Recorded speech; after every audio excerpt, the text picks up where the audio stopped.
Olá, eu sou Logan Nobre, um dos editores de marketing científico da revista ETZ, Novas Práticas em Informação e Conhecimento. Começa agora mais um episódio do podcast Revista ETZ, uma ação do projeto de extensão Ciência Aberta e a Gestão da Informação Científica da Universidade Federal do Paraná, a UFPR. No episódio de hoje está comigo Natália Rodrigues Del Bianco, que é mestranda em Ciência da Informação pela Universidade Estadual Paulista, Unesp. Ela é autora de um artigo sobre mídias sociais, altimetria e comunicação científica publicado na revista ETZ, e é sobre isso que nós vamos conversar agora. Natália, seja muito bem-vinda ao podcast Revista ETZ. Muito obrigada pelo convite também da revista. Mas é nosso, Natália. Aproveita e se apresenta aí para o nosso público conhecer você melhor, diz quem você é, de onde você veio, de onde você fala hoje, que você estudou, enfim, esse é o seu momento de brilhar. Eu sou a Natália, sou formada em Biblioteconomia pela Universidade Estadual de Londrina, UEL. Hoje eu estou no mestrado, já estou terminando, e também já passei no doutorado, já está tudo engatilhado. Eu trabalho com altimetria desde o TCC, que eu fazia um projeto de pesquisa, e então eu trabalhei com a altimetria no TCC, trabalhei com altimetria no mestrado e pretendo trabalhar com altimetria no doutorado. Hoje eu estou falando de Biporã, que é uma cidade vizinha aqui de Londrina, e fica no Paraná. E você sempre quis estudar biblioteconomia? Você sempre quis ir para essa área de ciência da informação, mesmo às vezes, né, sem saber que tinha esse nome? Ou foi uma coisa que você caiu meio de paraquedas? Conta aí pra gente. Então, na época do ensino médio eu não tinha muita certeza ainda do que eu queria fazer, só que eu estava fazendo aulas de espanhol, que era um projeto que tem nas escolas estaduais aqui que chama Selem. Você vai, depois do seu horário, você tem aulas de espanhol e inglês. E a minha professora de espanhol um dia comentou sobre o curso e eu fiquei, nossa, que interessante, né? Aí eu fui pesquisar, eu vi que não era só trabalhar em biblioteca, que tinha a parte digital, parte de dados científicos, e eu vi que tinha na UEL a gente tem uma disciplina especificamente para normalização acadêmica. Daí eu falei, eu acho que é isso aí que eu vou fazer mesmo. Chegou no meu terceiro ano, eu até tentei, eu prestei Ciências Econômicas na UEMP, que é a Universidade de Cornélio. Passei, só que eu também passei em Biblioteconomia na UEL e ela era a minha primeira opção, então eu decidi Biblioteconomia. Muito bem. E conta pra gente de onde que surgiu agora exatamente a ideia de você escrever esse artigo que foi publicado na revista A2Z. Conta pra gente o que você estudou no decorrer desse artigo, tanto para escrevê-lo quanto, né, o conhecimento que você adquiriu após finalizá-lo. Mas antes de tudo eu quero saber o que é, né? Quero saber como se eu não soubesse, né? Para a audiência saber, o que é altimetria? Conta aí. A altimetria, ela é um subcampo dos estudos métricos da informação. Dentro da comunicação científica, na ciência da informação, a gente tem os vários subcampos métricos. A gente tem a bibliometria, centometria, infometria, e a altimetria foi o último subcampo desenvolvido e que vem sendo estudado desde 2010. A altimetria, ela foi proposta principalmente para trabalhar a atenção online do que é produzido na ciência e do que chega para a sociedade através das mídias sociais. Então, ela está tentando cobrir essa lacuna que nenhum dos outros estudos dos subcampos métricos ainda conseguiu trabalhar direito, ou não era o foco totalmente dos outros subcampos. Ela veio nessa ideia de se dedicar às mídias sociais, a esse espaço social onde a ciência está circulando agora. E a ideia de você fazer esse artigo veio de onde? Veio de alguma disciplina do mestrado? Foi uma coisa que você já tinha interesse de fazer? Como é que surgiu e deu esse estalo? Vou fazer um artigo sobre isso. Então, no primeiro ano mesmo da pós, eu estava fazendo uma disciplina com a professora Marta, que era Informação, Tecnologia e Conhecimento. E aí, nessa disciplina, a gente discutia muito o que é informação, a sociedade da informação, o que é conhecimento, as tecnologias. E aí, para o artigo final, eu decidi que eu ia tentar trazer o tema para a minha área, já que eu estava trabalhando com altimetria, que surgiu para trabalhar com as mídias sociais, e isso envolve a tecnologia e a atualidade, né? Como que a ciência está indo agora, como que o digital influencia. Aí eu decidi trazer o tema informação e tecnologia para a minha área de pesquisa, que era a altimetria e as mídias sociais, e aí eu pensei, por que não um artigo falando sobre a visão geral e como que isso, a sociedade da informação, a informação influenciou no campo da comunicação científica, como as mídias sociais também estão influenciando a comunicação científica e como tudo isso vai acarretar na altimetria. Uhum. Legal. Você já falou um pouco aí indiretamente, mas assim, como que a gente pode perceber o seu estudo, o seu artigo, qual é a liga que ele tem para pegar altimetria, mídias sociais, comunicação científica e fazer isso tudo fazer sentido e ser interessante para um artigo? Qual foi o truque que você deu? Então, eu comecei, né, o meu artigo explicando a sociedade da informação e falando sobre a informação, e quando a gente trabalha com a sociedade da informação e a informação, a gente vê que teve os avanços tecnológicos na Revolução Industrial. A terceira fase da Revolução Industrial foi uma fase que ela lidou muito com a produção de informação, mas também lidou muito com o desenvolvimento tecnológico. E o desenvolvimento tecnológico, o desenvolvimento das TICs, por exemplo, que são as tecnologias de informação e comunicação, aí a gente entra na web social, porque com isso também foi desenvolvendo a web, foi desenvolvendo a internet, e a web social, que a gente conhece também como Web 2.0, vai trabalhar com as mídias sociais. Então eu usei o gancho da evolução tecnológica para trabalhar também com as mídias sociais, e o gancho das mídias sociais e da web social eu utilizei para chegar na altimetria, que não só as tecnologias evoluíram, né? A ciência precisou se adaptar também, e conforme a ciência vai se adaptando, a gente tem que estudar como ela é comunicada nos meios que vão surgindo, nos meios que ela vai tentando chegar. E um deles, né, por consequência, são as mídias sociais e a altimetria. Legal. E falar em mídias sociais, tu gosta de mídias sociais? Você é daquelas que tem perfil em todas as redes, você fica só numa. Qual que é a tua relação de amor e ódio aí com as mídias sociais? Eu gosto bastante das mídias sociais. A minha preferida é o Twitter, mas também porque ele é meu objeto de estudo da minha pesquisa agora do mestrado. Só que, assim, eu acho que o Twitter é uma rede social muito boa, muito imediata, só que é uma rede social muito tóxica também. Então, com o Twitter é realmente uma relação de amor e ódio. Eu costumo ter contas em quase todas as redes sociais. Não que eu use todas, né? Mas a minha conta tá lá feita. Tu chegou até Orkut? Cheguei. Ah, tá. Senão já ia me sentir velho aqui. Mas vamos lá. Conta aí, quais eram os teus objetivos quando você começou a pensar no artigo? Quais foram os objetivos que você realmente colocou lá delineado para você estudar? E quando você terminou? Como você se deparou com o artigo concluído? Como é que foi essa sensação? Eu te pergunto isso porque muita gente que acompanha aqui o nosso podcast, nosso canal no YouTube, é pós-graduando, tá escrevendo artigo, e às vezes pensa que só a pessoa tá sofrendo. Nossa, meus objetivos não foram alcançados, meu mundo caiu. Não, gente, calma, não é assim, né? Eu queria que tu contasse essa tua experiência para acalentar o coração de quem tá nos ouvindo agora. Então, o meu objetivo, eu não queria um produto, eu não queria chegar em um resultado específico. Eu queria realmente fazer essa explanação, mostrar essa visão geral do que aconteceu e como uma coisa levou a outra, como se fosse uma investigação, sabe? Então, no final, eu acabei não chegando assim, era isso e isso. Não, no final eu alcancei o objetivo, né, que eu queria explicar como tudo aconteceu de um modo geral, e eu consegui explicar de um modo geral, e consegui também mostrar a importância, né, que foi a evolução tecnológica, a importância que as mídias sociais tá tendo agora, a importância de estudar a altimetria.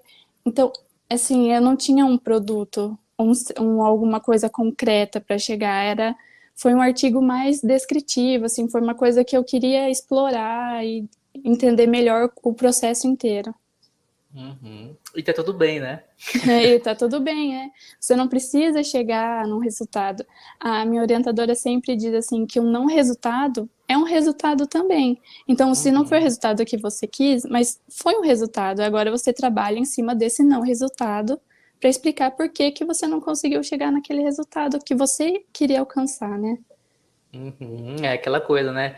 Da terapia. Lide com as suas próprias expectativas. Não alcançou? Sim, Faça um outro artigo, mude a é, metodologia, mude o objetivo e vai alcançar outra coisa, não é? sim. Não precisa se desesperar, não.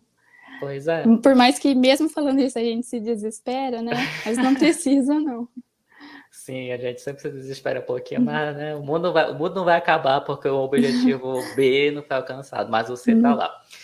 Falando em objetivo, em artigo e a sua metodologia. Qual metodologia tu escolheu? Por quê? Deu certo, não deu? Conta aí. Então, considerando o meu objetivo, né, eu optei por uma abordagem na metodologia descritiva exploratória, porque como a altimetria vem sendo estudada, as mídias sociais também estão sendo estudadas, é uma coisa que eu estava querendo explorar, né? Assim, foi uma metodologia, então, descritiva, exploratória, foi qualitativa e acabou tendo uma, assim, uma base de revisão de literatura.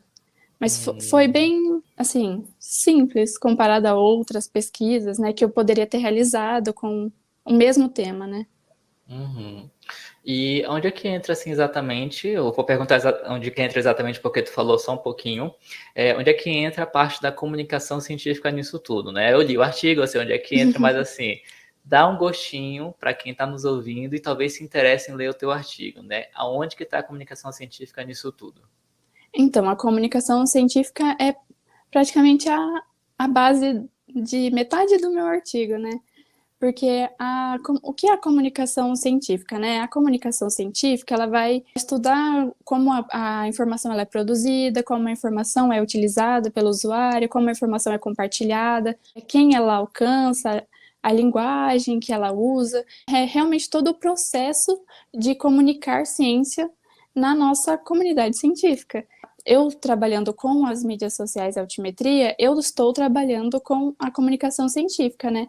Então, eu estou trabalhando como a ciência ela é comunicada nas mídias sociais, como a ciência é comunicada nas redes sociais, qual o público que ela atinge, se ela atinge algum público fora da esfera científica, né? Isso é a comunicação científica. E como boa parte da pesquisa foi trabalhar com as mídias sociais, a altimetria, e explicar esse processo de usar as mídias sociais hoje, porque, inclusive, no artigo tem uns dados muito interessantes de uma pesquisa feita na We Are Social, já foram atualizados até esses dados para 2022, o relatório já saiu. Em 2021, o relatório dizia assim que 59,9% da população no mundo já fazia uso da internet e 53% da população já estava fazendo uso de meios de comunicação social. Em 2022, esse número aumentou consequentemente. Então, fazendo uso da internet, a gente já tem 62,5% da população. E fazendo uso de mídias sociais, já aumentou 5%. A gente já está em 58,4%. Então, é um tema muito relevante. A Cielo, por exemplo, já está trabalhando com os periódicos nas mídias sociais. Então, é um tema que precisa cuidado e a gente precisa trabalhar com ele dentro da esfera científica e dentro da comunicação científica para entender o que está acontecendo, né? Se 58% da população no mundo faz parte das mídias sociais, tem suas mídias sociais, o que está acontecendo lá, né? Eles estão compartilhando que informação? É informação científica? É informação cultural? O que está acontecendo, né? Então, Uhum. mais ou menos isso. É bem importante, gente, porque às vezes a gente pensa assim, ah, mídia social é uma coisa bobinha. Bobinha nada, né? Hum, Bobinha nada, porque olha, é lá que se reúnem, que as pessoas compartilham conhecimento, que fazem discussões, que levantam questões, que formam opinião. Mídia social é uma coisa importante e relevante. Eu acho que a gente deveria dar atenção, assim como a nossa convidada aqui, Natália, deu atenção no artigo dela e foi publicado aí na revista ETZ. E falar em dar atenção, Natália, quando você terminou o artigo e você viu a sua conclusão e você, né, concatenou as ideias e verificou, olha, esse artigo vai servir, está servindo para tal coisa. Quais tais coisas seriam essas que você poderia elencar aqui para gente? No final do artigo, eu percebi que a gente precisa estudar mais as mídias sociais para entender como que funciona. Porque se esse processo foi tão assim, o desenvolvimento das mídias sociais, o desenvolvimento da internet não vai parar agora. Isso vai continuar acontecendo. E esses desdobramentos vão ser importantes também para o desenvolvimento da ciência. E eu acho que esse artigo pode abrir portas para outros estudos sobre as mídias sociais e sobre o desenvolvimento tecnológico mesmo na sociedade, na comunicação científica. Eu acho que é mais ou menos nessa linha de que mais estudos precisam ser feitos, né, levando em consideração, né, mídias sociais e comunicação científica. E já que mais estudos precisam ser feitos nessa área que você acabou de citar, especificamente, qual dica você daria para alguém que está nos ouvindo e está pensando, nossa, esse artigo da Natália é interessante, eu acho que rende mais. A pessoa quer, sabe, quer uma dica, quer uma direção. Que direção você daria, Natália, para essa pessoa continuar o seu artigo? O meu artigo foi basicamente teórico, né? Então, se eu pudesse sugerir, eu tentaria aplicar. Eu tentaria, talvez, fazer um mapeamento dos periódicos nas redes sociais. Não só o Twitter, mas a gente tem o Facebook, tem o Instagram também. Eu tentaria trabalhar aplicando a teoria que está no meu artigo, né? Que, como foi um artigo mais geral e teórico, eu tentaria levar para a parte prática, trabalhando talvez com o Facebook, o Twitter mesmo, ou podcast, que o Brasil é o primeiro país que mais escuta podcast no mundo inteiro, segundo a pesquisa que eu já citei os dados anteriores. Então, acho que tem muito que a gente pode explorar ainda, tentando mapear, tentando trabalhar e ver como que não só a ciência, mas assim, cientistas, pesquisadores, profissionais, talvez, os estudantes da graduação, por exemplo, os estudantes da pós-graduação, como que eles estão se comportando nessas mídias sociais. E deixando assim um pouquinho de lado agora o artigo, como é que tá o teu mestrado, mulher? Tu falou que tu já foi aprovada no doutorado, logo imagino que tu já esteja, né, acabando, defendendo aí o teu mestrado, mas como é que foi essa experiência de fazer um mestrado no meio de uma pandemia? Como é que tu conseguiu? Conta aí, qual é o segredo do sucesso? Às vezes eu não conseguia, né? Essa é a verdade. Começa por aí, né? Já começa por aí, né? Porque um monte de coisa muda, né? Tudo que você imaginava que seria vira de ponta cabeça. Por exemplo, as aulas, tudo remoto, assim. Para mim, as aulas remotas não foram um problema, porque, assim, eu não tinha problema com isso. O problema foi depois, né? Você não consegue criar um vínculo com outros estudantes. Aí você acha que você está sofrendo sozinho, que só você está dando errado só a sua pesquisa, ou então tá dando certo a sua pesquisa, mas você não tem com quem compartilhar. Aí você quer encontrar seu orientador e você não consegue encontrar seu orientador. Então a troca, né, que você teria nesse ambiente, conversando aqui, conversando ali, criando vínculos, essa parte foi difícil, mas a parte de ter as disciplinas online, essa parte não foi tão complicado. E a pandemia intensificou tudo, né? Então, se alguma coisa estava dando errado, parece que você dava errado 3 vezes mais do que deveria dar errado, né? Então, foi muitas emoções de uma vez, muita coisa acontecendo. Foi um pouco louco, assim.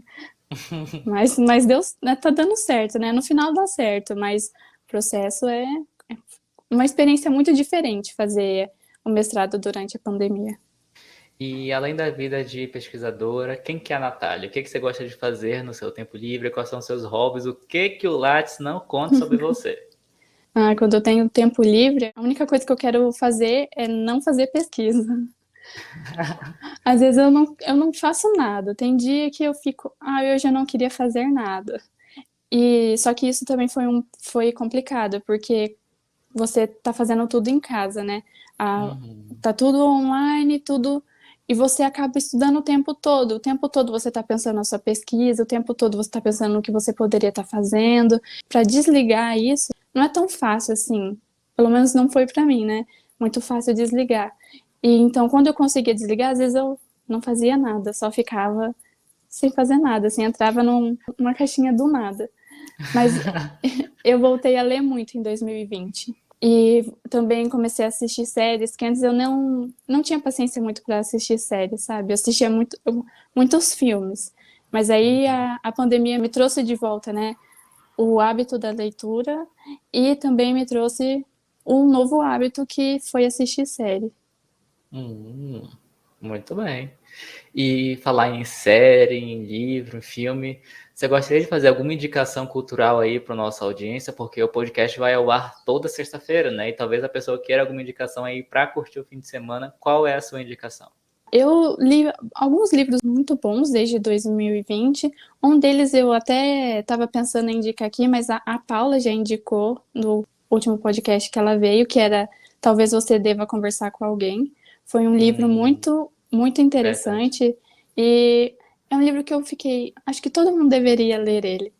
Mas outros dois livros que conseguiram me tranquilizar e eu consegui relaxar lendo os livros foram dois da Taylor Jenkins Reid, que eles vão até ser adaptados para a TV agora. Um deles é Daisy Jones and the Six, que é esse aqui. Ah, conheço. Olha É só. muito bom, muito bom. Tá na minha lista de leitura esse daí. Eu já ouvi falar muito bem dele, já tá para ler este ano agora, 2022.